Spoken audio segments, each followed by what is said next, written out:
Welcome to the Eagle Claw YouTube channel. With the deep wounds and heavy defeats Russia received in the war in Ukraine, the extent of the war and its impact on the world have now completely changed. After the fake referendum, Russian President Vladimir Putin stated that 4 regions in Ukraine are now Russian territory. The balances are completely changing, and Russia is now forced to confront the whole world.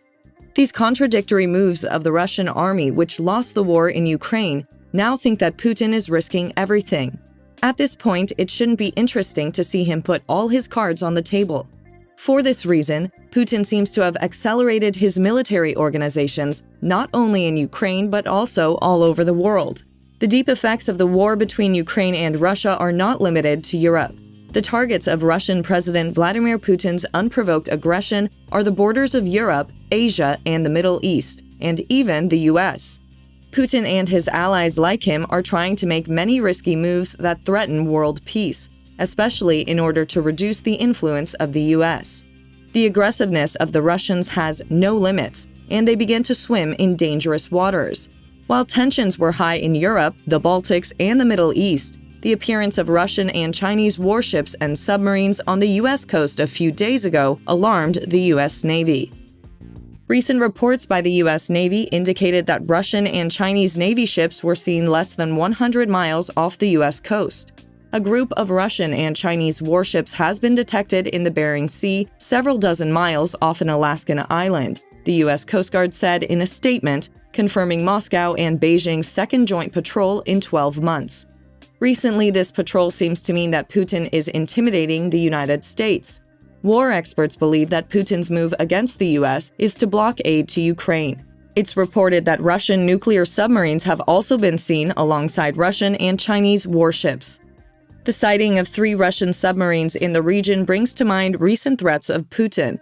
According to the Coast Guard's 17th District, the crew of the Legend-class cutter USCGC Kimball followed a surface movement group of at least 7 warships, including 4 from the Russian Navy and 3 from the Chinese People's Liberation Army Navy. It was stated that the Chinese Navy Type 055 destroyer Nanchang, which the U.S. Navy classifies as a guided missile cruiser, sailed approximately 75 nautical miles north of Kiska Island. 2 Chinese ships and 4 Russian Navy ships operating in the U.S. Exclusive Economic Zone joined Nanchang, all in a single formation. The UN Convention of the Law of the Sea grants to each coastal state a sovereign right over the maritime resources of an EEZ area, not more than 200 nautical miles beyond 12 nautical miles of territorial waters. The Coast Guard's 17th District covers more than 3.8 million square miles of ocean in Alaska and the Arctic. Supported by a C-130 Hercules Maritime Patrol aircraft from Coast Guard Air Base Kodiak, Kimball observed the group until they dispersed. The statement said that the joint patrol was of a temporary nature. Coast Guard Commander Rear Admiral Nathan Moore said, "We will meet with availability to ensure that there are no disruptions to U.S. interests in the maritime environment around Alaska, while the Union operates in accordance with international rules and norms." The statement was accompanied by a photo of Kimball's crew watching a Navy ship from afar. The ship's silhouette resembled that of RFS Marshal Shaposhnikov, the Russian Navy's Udaloy-class destroyer, which is said to take part in joint naval exercises with the PLA Navy in the Pacific, according to an announcement. Aldar Chidensapov said RFS Chevronsony, RFS Gromky, and the naval tanker Pechenga were in attendance. In a statement from Moscow, it was stated that China sent Nanchang, the Type 054A frigate Yancheng, and the Type 903A supply ship Donpinghu from the PLA Navy's Northern Naval Fleet. 3 warships took part in Russia's quarterly Vostok War Games in early September. Nanchang and Donpinghu also participated in the Russia-China exercises in the Pacific a year ago. The joint naval exercise was another sign of warming military ties between Beijing and Moscow, and was a rare example of China exercising its right to freedom of navigation. The Chinese Navy does not patrol far seas on U.S. soil as often as American warships navigate the waters around China, including the Taiwan Strait and the East and South China Seas. This move, realized together by China and Russia, actually shows us the similarity of Ukraine and Taiwan. Because the operation carried out by Russia in Ukraine at the moment, China intends to apply it to Taiwan. Their work in this direction has been going on for almost a year and a half, and the US and China have faced each other on this issue many times. In fact, the joint movements of China and Russia are advancing with the philosophy that the enemy of my enemy is also my friend. Russia, on the other hand, tried to find a legitimate basis for its moves in the region. The Russian Ministry of Defense said the two navies carried out anti-submarine missions, search and rescue operations, air defense exercises, and several rounds of water and refueling at sea.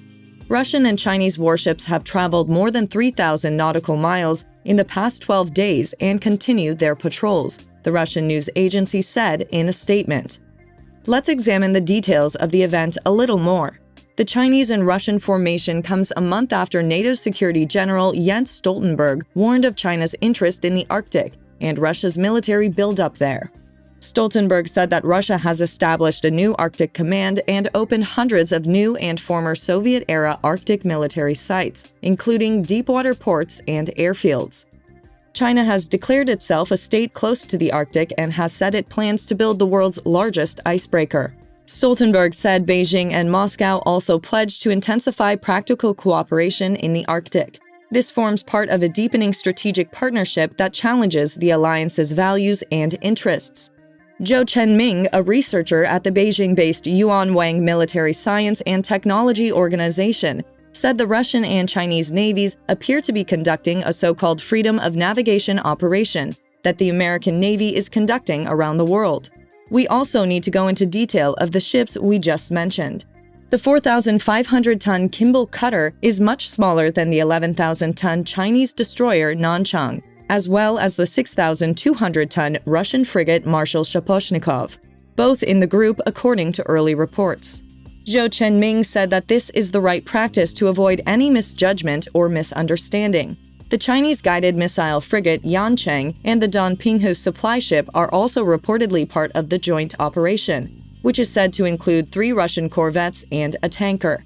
However, we must state that these statements are completely biased, because, just like Russia, China puts serious pressure on its media. However, we need to evaluate these comments in order to see them more objectively. In addition, talks have started in recent days to improve relations between China and the United States. Because no matter how many joint operations China carried out, it left Russia alone many times.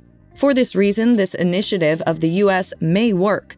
It was the first high-level meeting between Beijing and Washington since Speaker of the US House of Representatives Nancy Pelosi visited Taiwan in August. Top diplomats from China and the United States met in New York on Friday, the first high-level contact between Beijing and Washington after US House Speaker Pelosi visited Taiwan last month, sparking unprecedented tensions. The meeting of Chinese Foreign Minister Wang Yi and U.S. Secretary of State Antony Blinken took place on the sidelines of the UN General Assembly. Wang urged that China-U.S. relations face the most serious challenge at a critical juncture. Washington can learn lessons from it. The Chinese diplomat said that it's necessary to create a favorable atmosphere for the resumption of normal exchanges between Beijing and Washington, and push relations back to a healthy and stable development path. Presenting China's position while focusing on U.S. misconduct on Taiwan, Wang said the self-governing island nation is the core of China's core interests. Calling on Washington to return to its agreements with Beijing, including the One China principle, Wang told Blinken that China opposes any form of Taiwan independence separatist activity. These relations will not go unnoticed by Russia, but Putin cannot give up on China right now. No matter what, the dangerous cooperation of Russia and China will not go unanswered in Europe and the US, and the loss of reputation and trust that Putin lost with the defeats in the war in Ukraine may eventually drive China away from Russia. Even if Russia does not give up on China, China can give up on Russia. Thanks for watching.